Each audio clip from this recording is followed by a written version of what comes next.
Good. All right. All right. Well, good morning, everyone. Welcome to In Conversation. We are glad you're with us. We're excited about our hour with our bishop.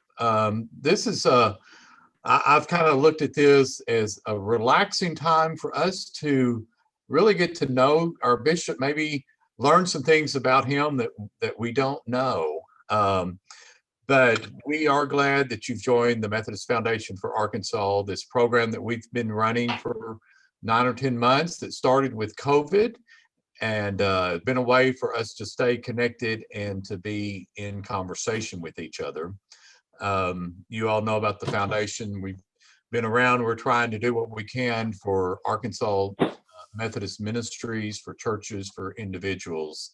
And we've had an Chelsea incredible year in doing things, grants of over 1.6 million that we gave out on over 90 different grants. That was double what we thought. But again, COVID is what caused a lot of that. So we will do this conversation for exactly an hour. We want to honor your time. We appreciate you being here. And at 12:30 at the latest, we will conclude this. We will be having give you an opportunity to ask questions, and we'll do that live. We don't have to do that through the chat room.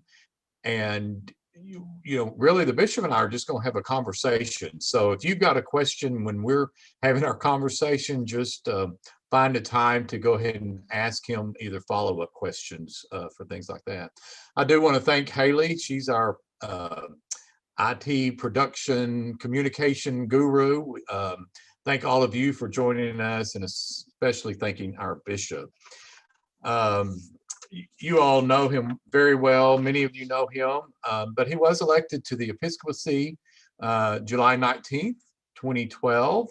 I was fortunate to be there and get to witness that great occasion.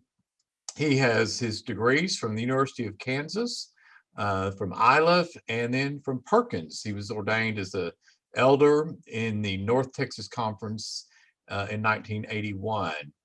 Served several churches in that conference.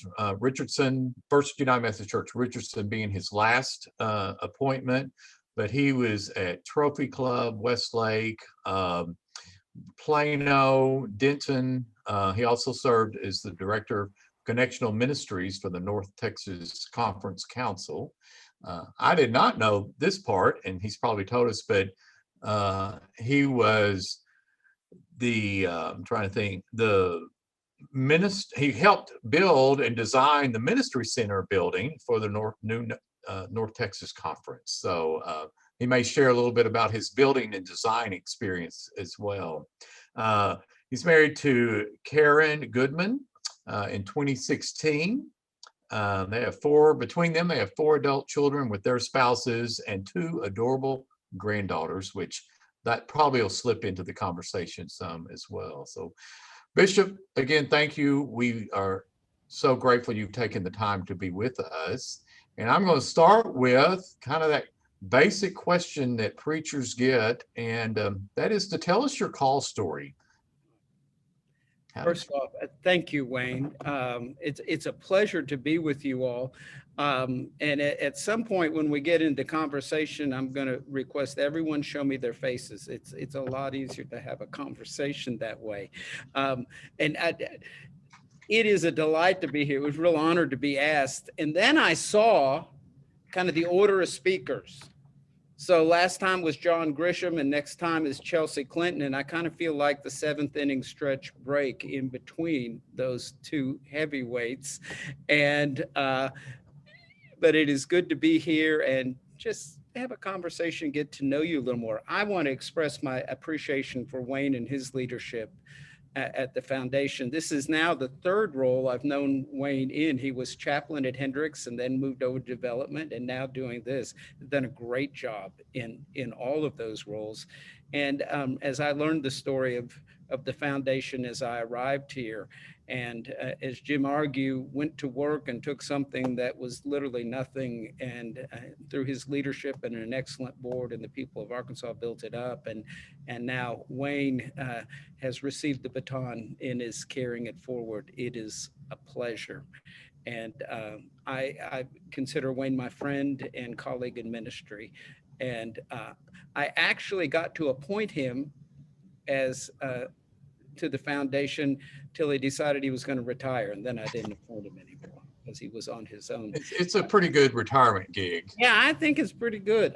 I have an interesting background. Some of you know parts of this, but my great grandfather, Carl Mueller, was a Moravian bishop and was the longest serving bishop in the Moravian church at the time of his death.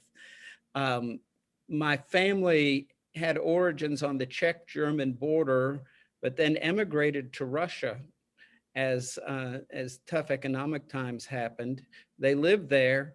And then my great grandfather, they were Moravians, and he wanted to become a missionary in Brazil, but his mama wouldn't let him do it. So he ended up going to the US, and they settled.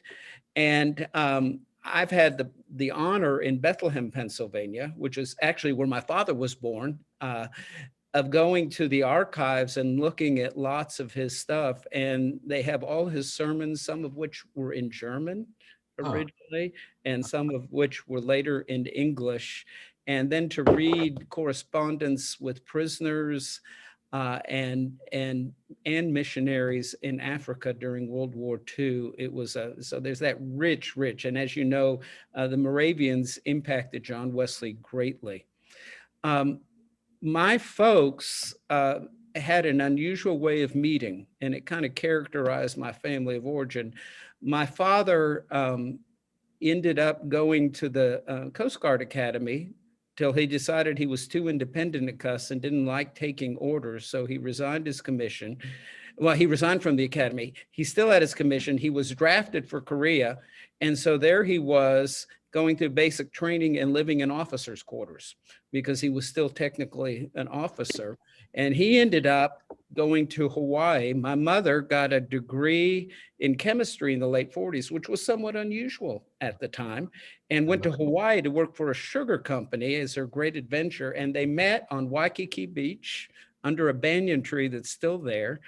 And there was one hotel on Waikiki Beach at the time. And then my growing up was kind of the corporate saga. As my father moved from major corporation to major corporation, we moved. So he worked for Doubleday Books in Pennsylvania and Eli Lilly in Indianapolis. And then Jostens had a subsidiary, American Yearbook, and then Hallmark, and then American Standard. I moved a lot. I moved a whole lot. That had an impact on my life. Because it made me able to transition well, but it also made me very protective. We went to church occasionally. You know, we'd move to town and we'd go a little, and then that was the end of it. So that's a way of saying I basically grew up unchurched, not knowing much about the church. During my sophomore year, we moved to a town called Pittsburgh in southeast Kansas. So we went from living in one of the most wonderful places outside Kansas City, one of the best school districts in the country, to this town of 25,000 in southeast Kansas in high school, which was horrible. And I didn't want to do it. And I was miserable. And the people who befriended me all happened to be members of the youth ministry at First United Methodist Church in Pittsburgh.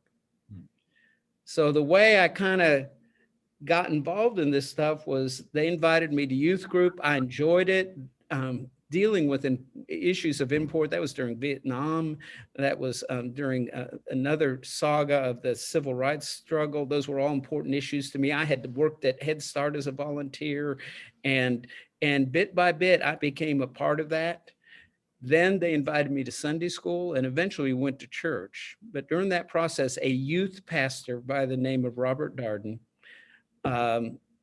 mentored me, worked with me, loved me, cared for me.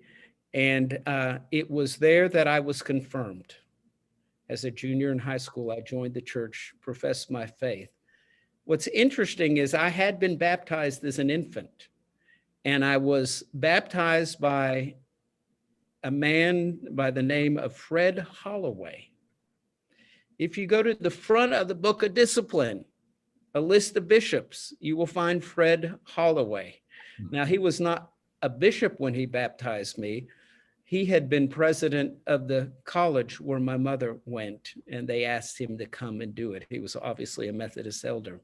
So my great-grandfather was a bishop. I was baptized by a bishop, and I became active in youth ministry, and then people started talking to me, maybe God's calling you to ministry. I said, no, I'm going to law school and I'm going to get into politics. I mean, I had a very clear pathway. I was going to study political science, go to law school and do all that. And so college, I got involved in a campus ministry, and it was that back and forth. Well, maybe God's calling me, but no, I want to go to law school. Maybe God's calling me. And over the course of time, because of a campus minister, my senior year, when I lived in the campus ministry building, I decided to go to seminary. So I went out to ILF for a year. That is where I met Rodney Steele.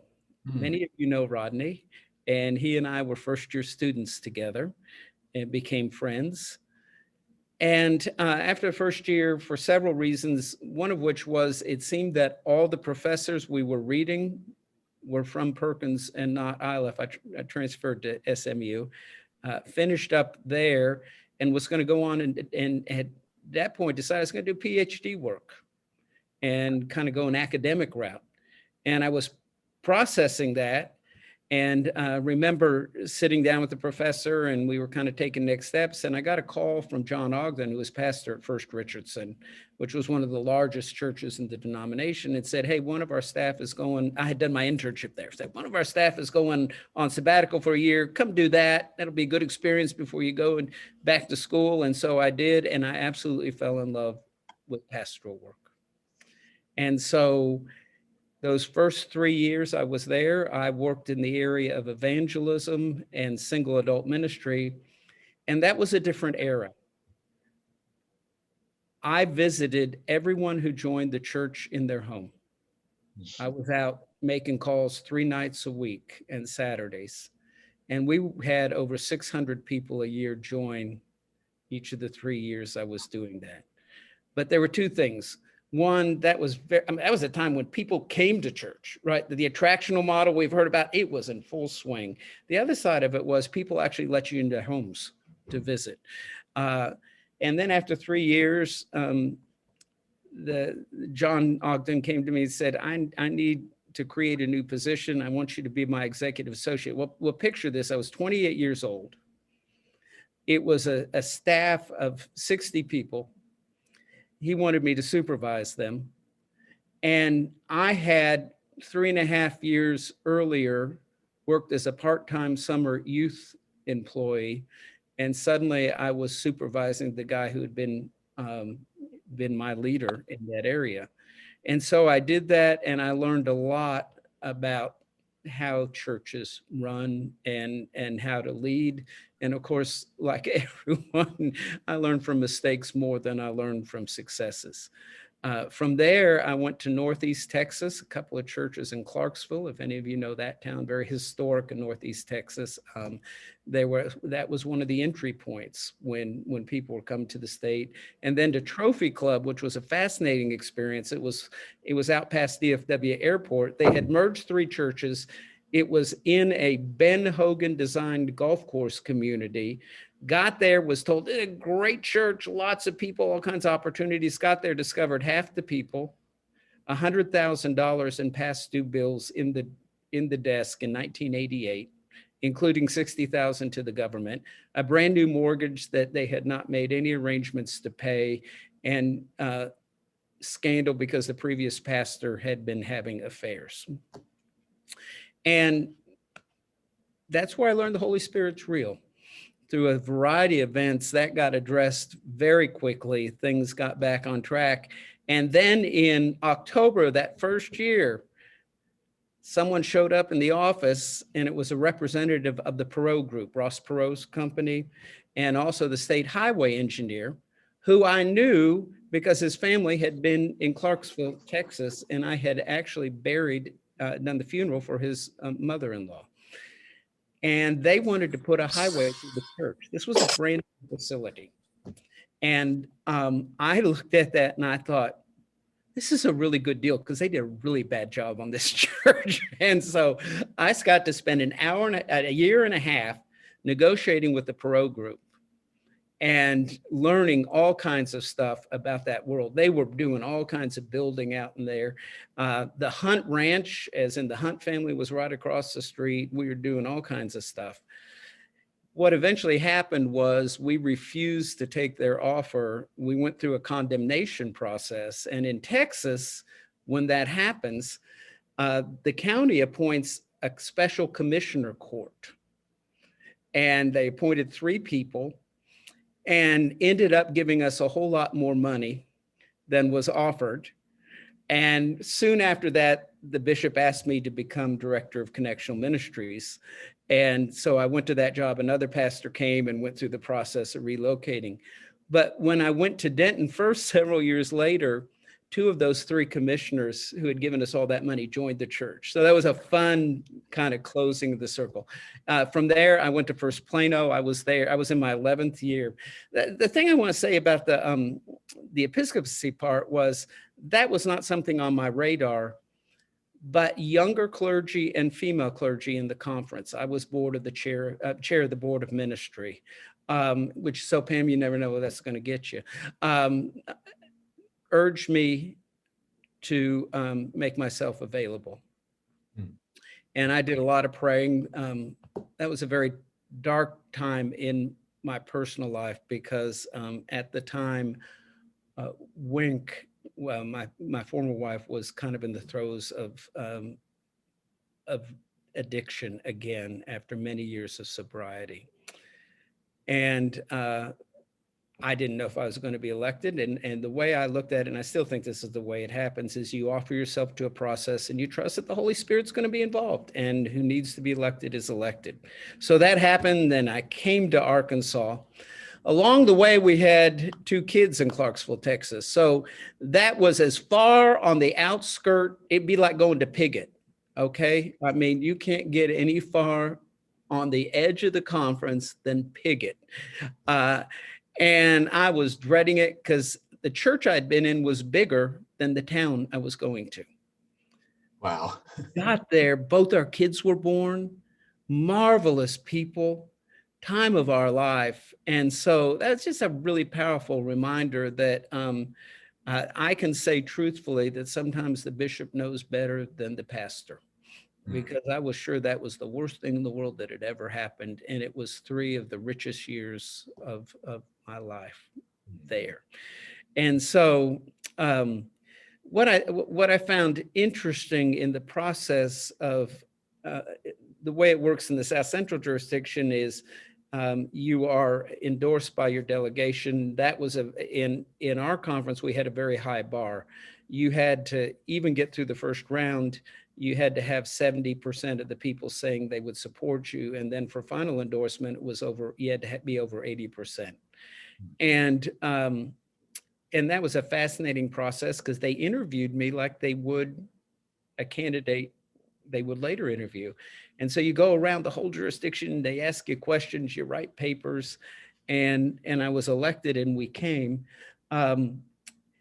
When I got here, Phil was working with me and providing excellent guidance, and had a very tough time personally during those years. And Wink's illness reared its ugly head again.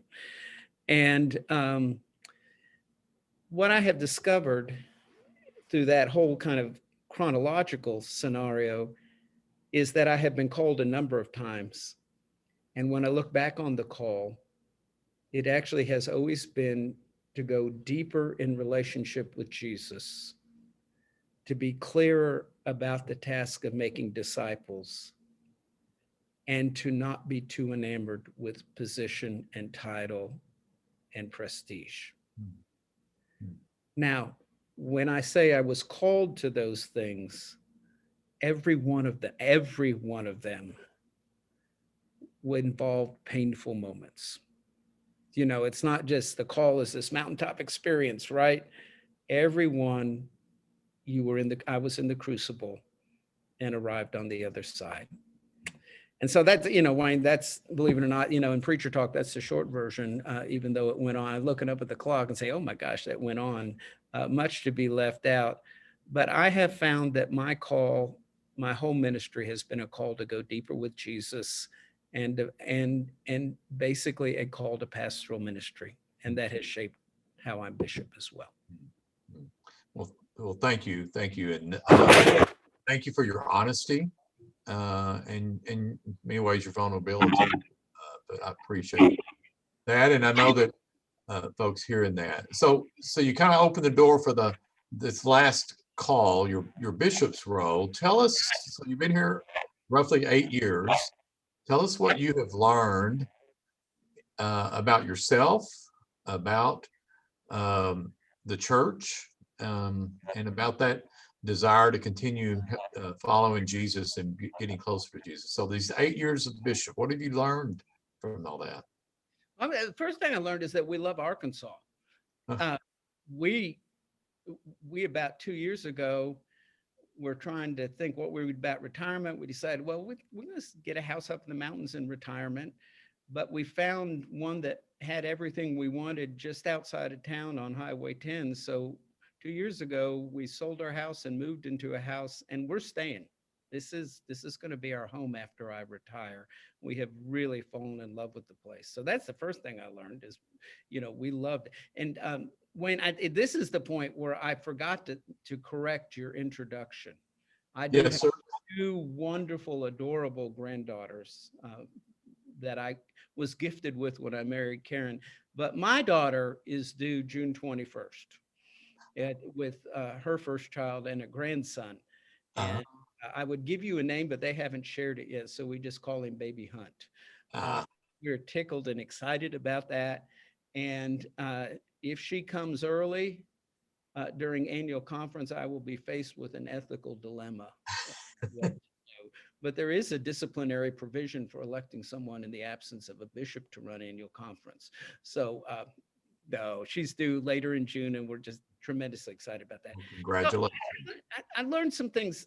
He'd give me a heads up on this question. So I sat down and kind of categorized some things because it's a great question. First things I have learned is local congregations, and this is really key. Local congregations are far more vital and healthy than our denomination is as a whole. There is so much incredible ministry going on in so many churches in Arkansas.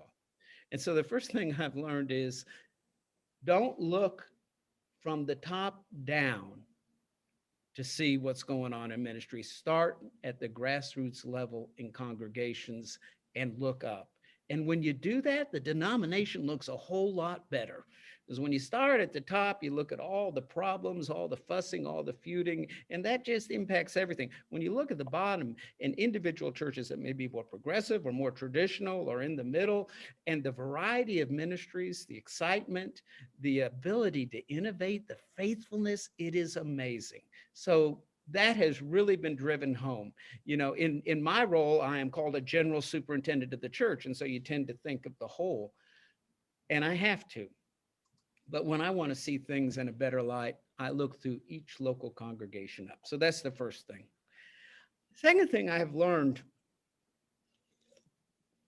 is I think United Methodist churches, we still have over 600 in the state, in every county seat town, are still, and whether it's a county seat town, a rural area, or an urban area, are uniquely situated to be at the crossroads of a community. And by that, I mean, by our very nature and by our DNA, we not only take seriously people growing deeper in discipleship, we not only excel at what can happen in the life of a congregation, but when you look at how many leaders in communities and people of influence uh, are present in our churches, our reach grows. When you see passion for reaching out to help those in the mission field. 200,000 reasons, nearly every church has participated.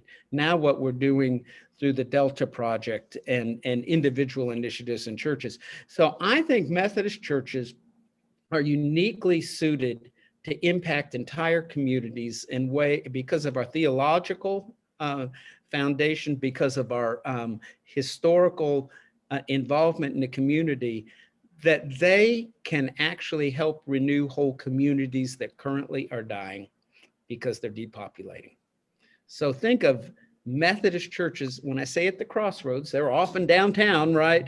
But think of that in terms of the lifeblood of a community and the potential for innovation, for entrepreneurial undertakings, for spiritual kind of fresh awakenings. I think that's incredibly exciting. Third thing I've learned about ministry, and this is a COVID insight, is that COVID has sped up the timetable of what's going to happen to United Methodist congregations in the state. So if a church has been lethargic for a long time or is in a depopulating community and struggling, most likely that church is going to struggle more intensely and more quickly than it would have. But COVID hadn't caused that. COVID has simply kind of shined a light and sped up what was going to happen anyway. Likewise, churches that needed to innovate, and particularly with online stuff, but new ways of doing ministry, COVID has forced them to speed up, and they're now in a place they needed to be anyway, but probably wouldn't have been yet.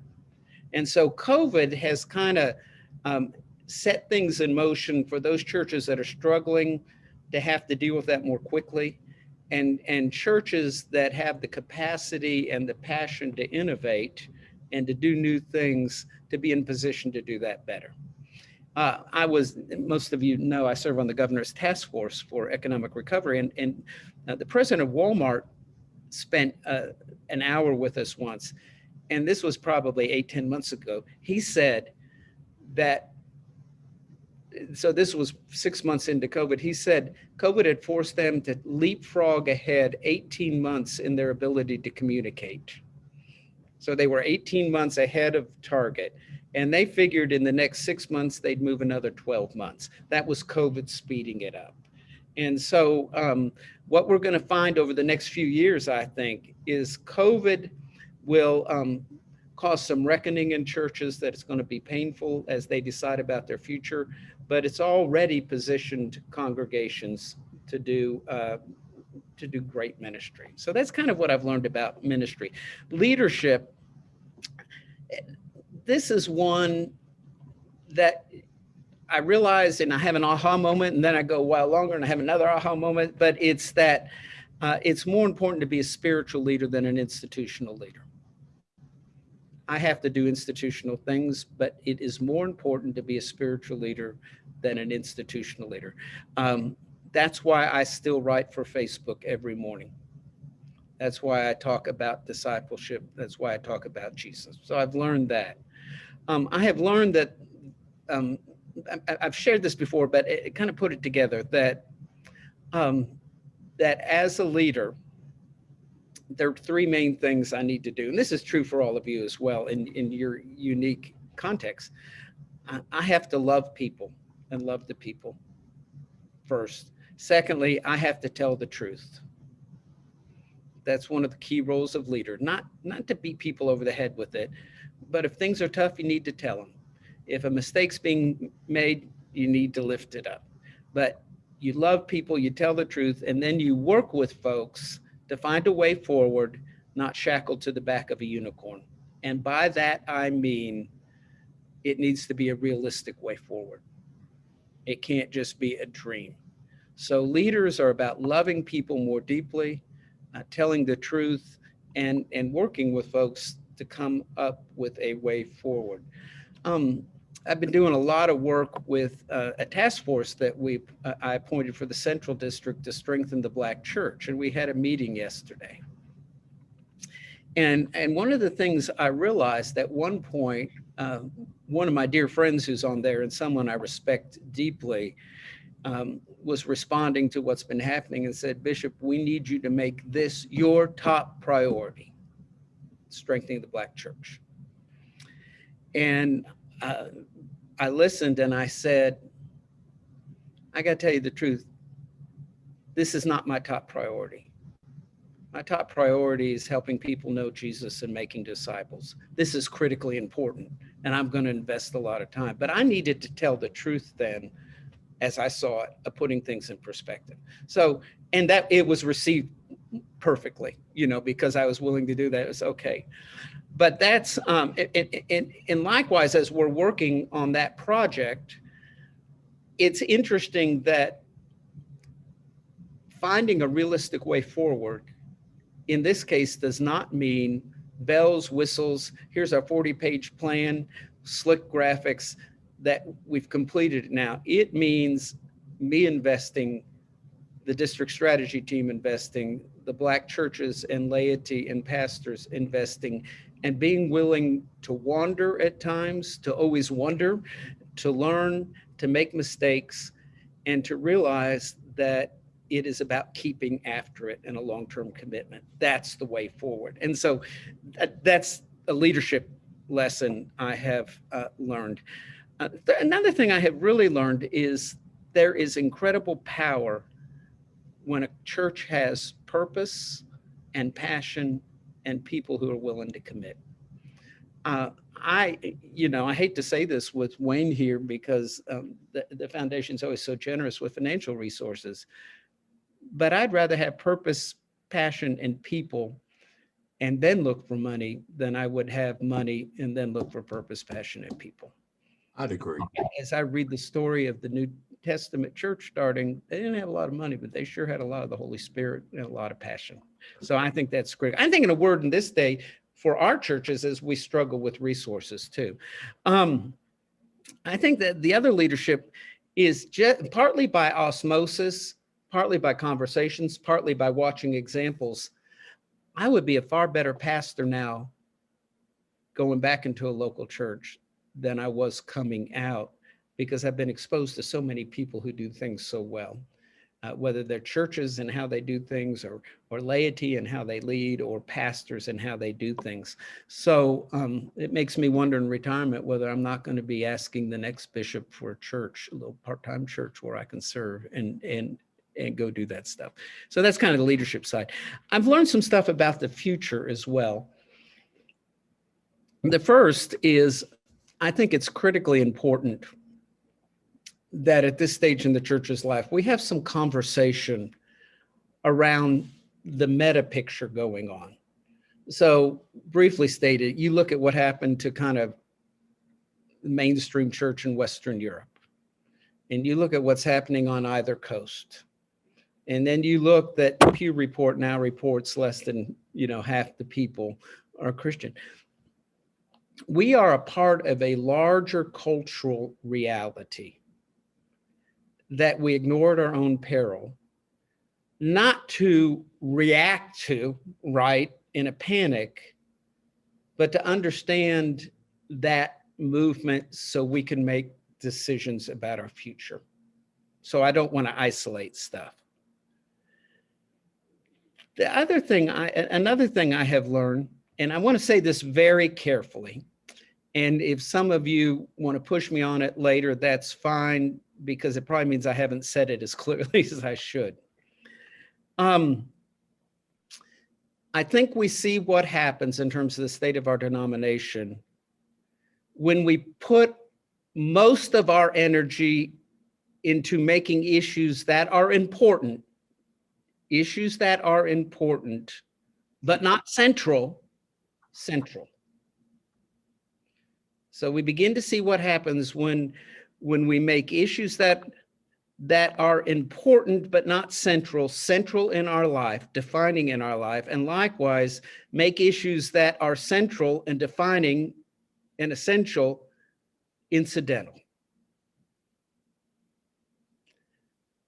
And for me, I think right now, as I observe what's going on in Methodism, we have tended, and this is both sides of the aisle, okay? I want you to hear, this is a dynamic, but I think that's what's happened in the realm of political ideology, sometimes becomes more important than anything else. I think issues around what to do with human sexuality differences, and I think times political red-blue divides. There are times I think those kinds of issues, which are important issues in our life and must be addressed, have somehow become central to our identity as Christians, and in relationship with Christ and what God is doing in the world has become important instead of central, or incidental instead of central. So I just want to say that I have learned my greatest fear about the future of the people called Methodist is we will not have clarity about our purpose, our identity, or our story. Another thing I have learned, and this is exciting, the connection matters. People want to be connected. Now, that doesn't necessarily mean through old-time bureaucracy. Are you with me on that? But the connection matters. So much of it is due to Amy in the ability to work communications. But people have been, I feel in many ways, the connection between the annual conference and churches in Arkansas right now is stronger than it's been since I've been here, because we've gone through this crisis together. And the conference has tried to make the top priority the local churches. The last one is, and I'm going to circle back to one overarching, very personal thing I've learned. But I think as we move into the future, and I have said this, and I will continue to say it, and I believe with all my heart, I think our primary task in the coming years as individual congregations, as individual Christians, congregations, and a denomination, is to take Jesus far more seriously than we have. And that's the only way I can put it. We have lost our Christological sensibilities in many ways. There are lots of times we assume Jesus and don't keep connected to him. And I think that is a critical issue. So I want to go back to one other lesson that popped in my mind that's very personal. So I am by nature a people pleaser. I'm at times insecure, and I like people to like me, all that stuff. What I've learned in COVID is the bishop can play a very powerful role when she or he intentionally sets it up so pastors and lay leaders can blame the bishop for hard decisions that they have to make. So at the front end of COVID, especially, well, through most of it, we pushed very hard about being safe in all the ways you were supposed to. And what I heard from people, and then we intentionally set up, was pastors and some lay leaders found it very, very helpful to be able to say, well, this is what the bishop says. And so that one of the important roles of a bishop, I believe, in crisis and at the right time, because I don't like this dynamic, but there are times when it's helpful as the bishop to be the one people can blame so they can get about more important work in their local churches. So that's a role I have taken on in the last year and a half that I've grown quite comfortable with. The other very personal leadership along those lines, again, coming from someone who likes people to be happy, is that my view as a bishop of things is different. It's not a better perspective. It's just that pastors and laity tend to look at their local church first, as they should, right? I mean, that's where they live. I have to think of the whole. And this comes to bear most clearly in appointments, right? So when I'm making appointments in a church, the church is very clear what they want, what they don't want. They think they're the most important congregation in all of creation, and I'm sure they are. But by nature of our system and my responsibility, I've got to take care of all the churches. And it is always the case, this is a leadership, that one of the most important things for any leader in any organization at any level is to say, okay, what are my unique responsibilities? What can only I do? So when it comes to appointments, given what our discipline says and everything, I've got to look at the whole. So when I'm appointing any individual church, I'm also looking at the whole at the same time. And so that's a really important lesson to learn is when you're leading anywhere, what are your responsibilities that no one else can carry out, that only you can do? That doesn't mean you do, and that's very different than doing everything, but it's what can you uniquely do, and being clear about that and going. So again, those are I talked, but That's I okay. That's think okay. about Well, I want to give folks a chance to ask questions. I actually have one question that's just come in that, as the bishop said, we kind of talked about some of these questions, and obviously we're not going to get to them, but there are a lot of lay folks on this conversation participating. And so somebody's asked a really important question. What can the lay people be doing to impact their local church in the mission field at this time? it's a great question. One of the things I have learned is the power of sequencing. And by that, I mean doing the right thing first and then the next right thing so that you're building an order. And so I'm going to give sort of a sequencing answer that starts with every layperson can get more serious about growing in her or his own personal discipleship, number one. To invest time in that, to get involved in some sort of group, to read, to pray, that's the building block.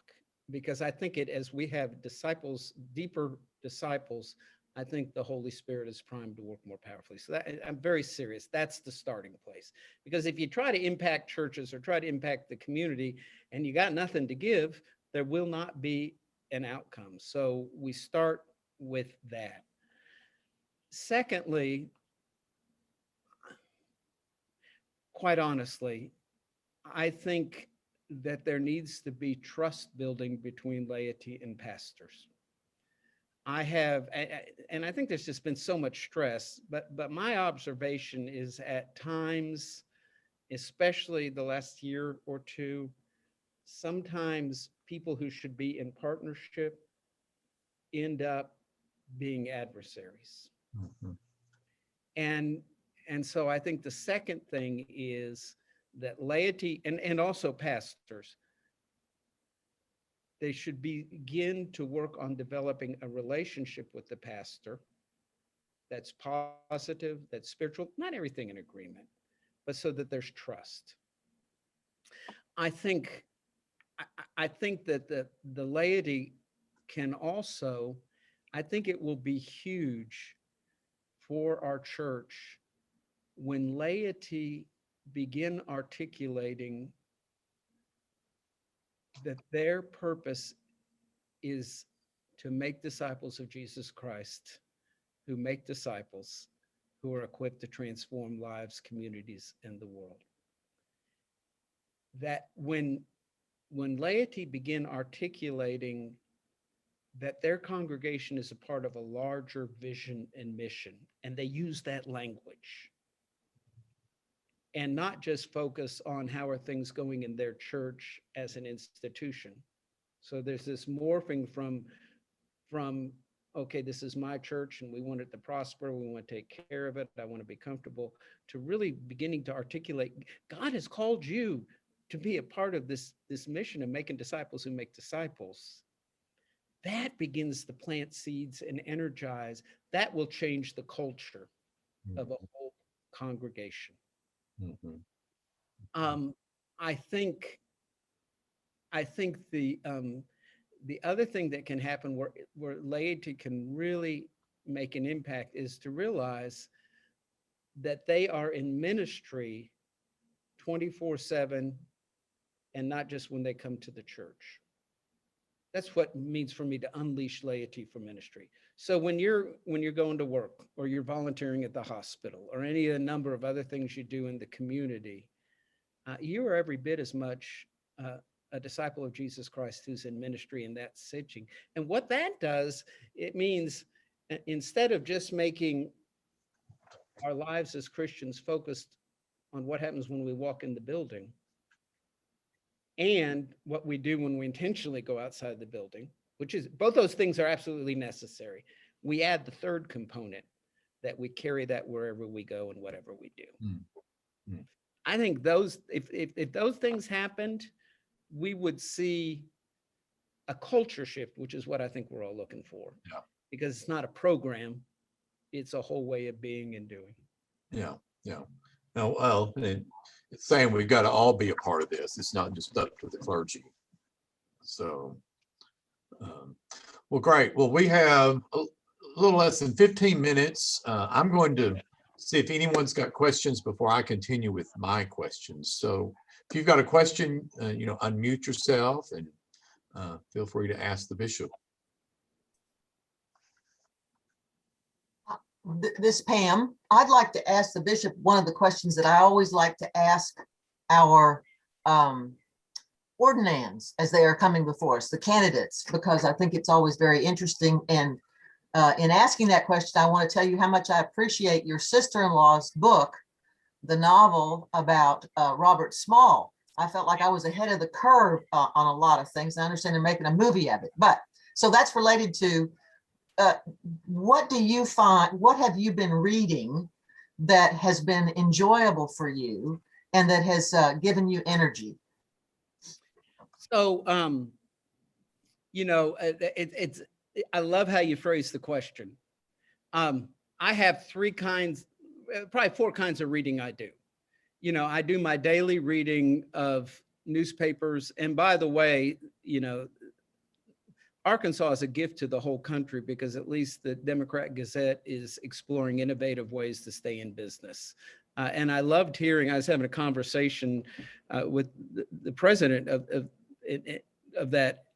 He consults regularly with major newspapers around the country who are trying to figure out what's going on. So I do my daily reading there and on some websites. I do reading I feel like I have to do my job. And those are often recommended books, or when I'm attending workshops or continuing ed. I have those books that tweak my imagination. So I have one that's called, I'm reading called, and Michael Beck's one of the authors along with Len Sweet, called Contextual Intelligence. We have emotional intelligence, we have others. So that's one I've started looking at. I'm reading one by Francis Chan called Until Unity, because that is a major emphasis in what I'm about, is the unity of the church. So that's reading for growth in faith, but it's because, oh, that looks interesting. And, when I choose a title like that, sometimes they are and sometimes they're not. But that's it. And the fourth kind gets to, for fun and relaxation. I was just on vacation for a week. So I loaded my device with essentially three kinds of novels. Any political thriller is a novel I just love.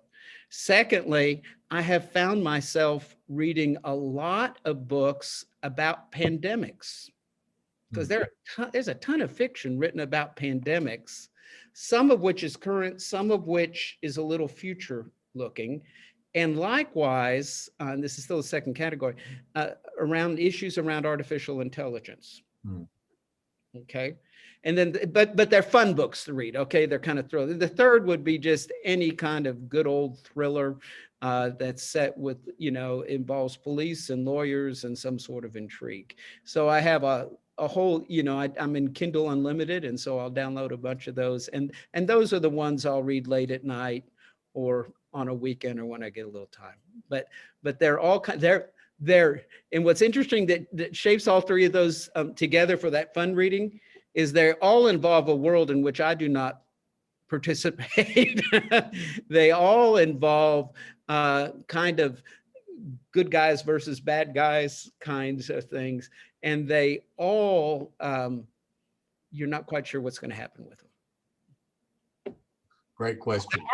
Thank you, Pam. But those books also involve probably a lot of your first dilemma of what your calling of being a lawyer. So I'm sure there's a little element of that in there. I love those. Yeah. Yeah. Right. That's right. Who else has a question before I continue with our?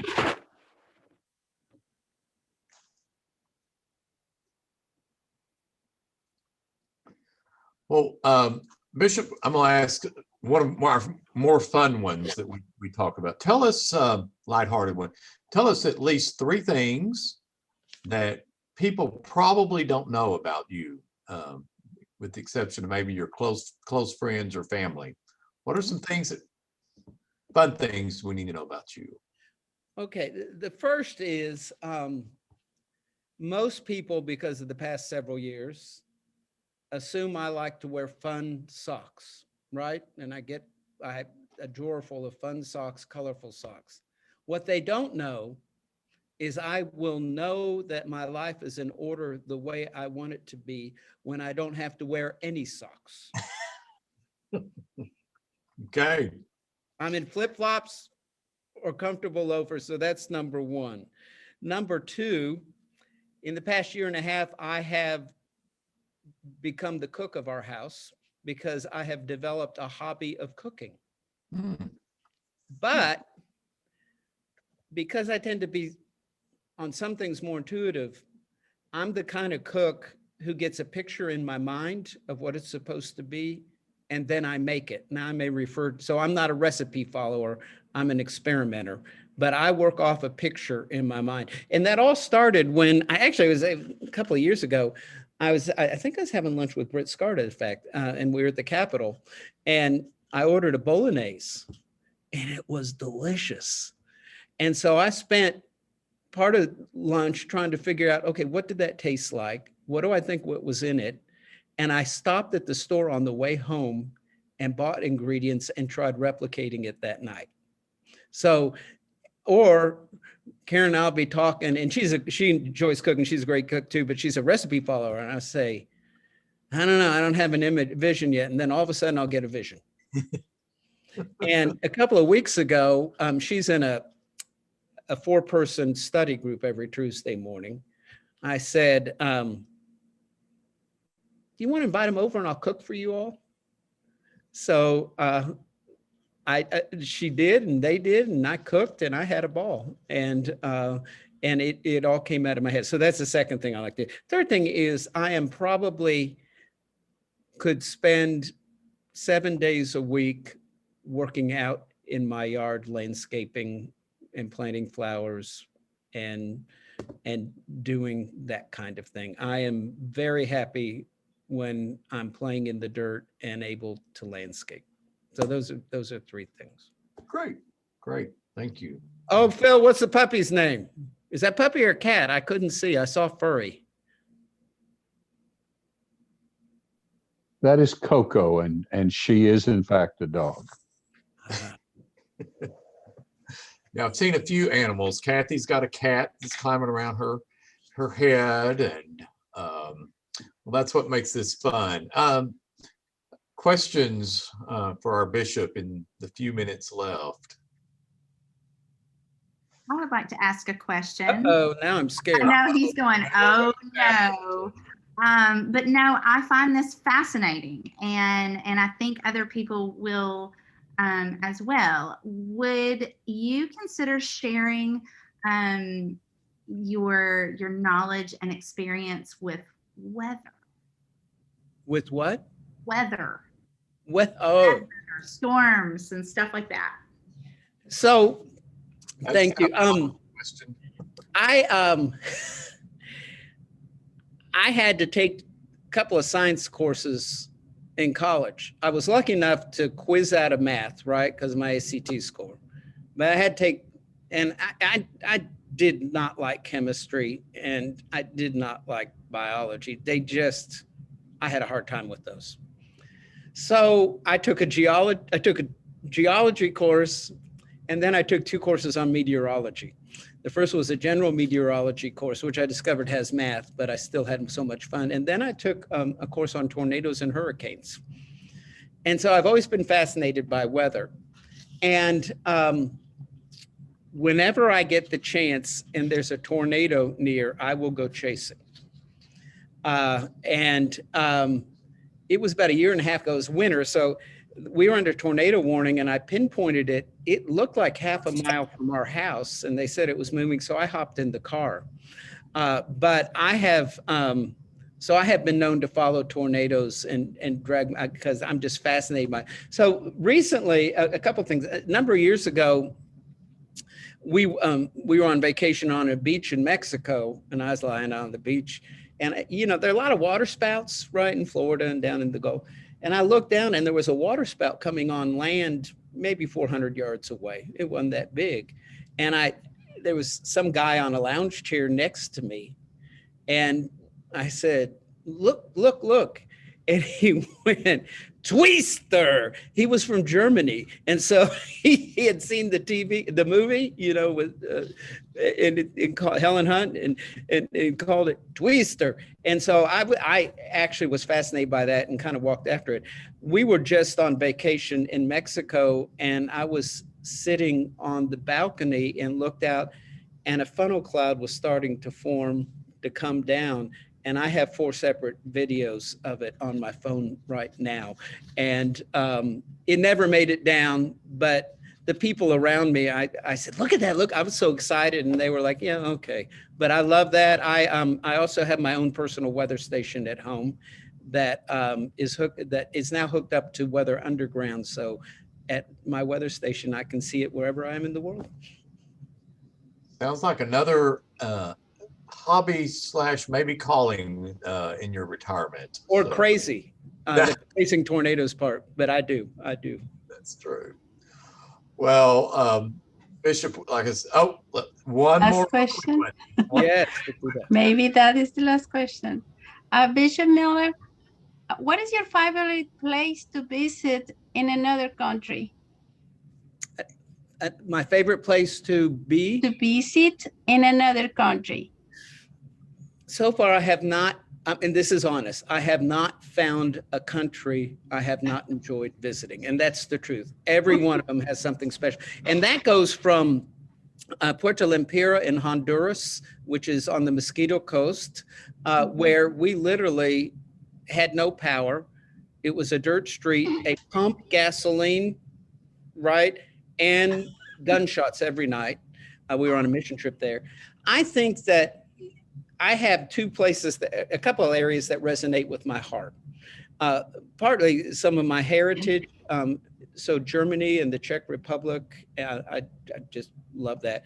Other place I love is Italy, especially Tuscany. Mhm. Thank you. Thank you. Great. Thank you. Thank you all for participating. Bishop, thank you for this Thank you. honest conversation, and hopefully it's been great for everybody involved. We appreciate you all. Join us next month for our In Conversation with Chelsea Clinton, and have a good rest of the day, and God bless you. And so Pam, I want you to ask her about books. Okay. You know Pam will. Thank you all. God bless you. Bye-bye.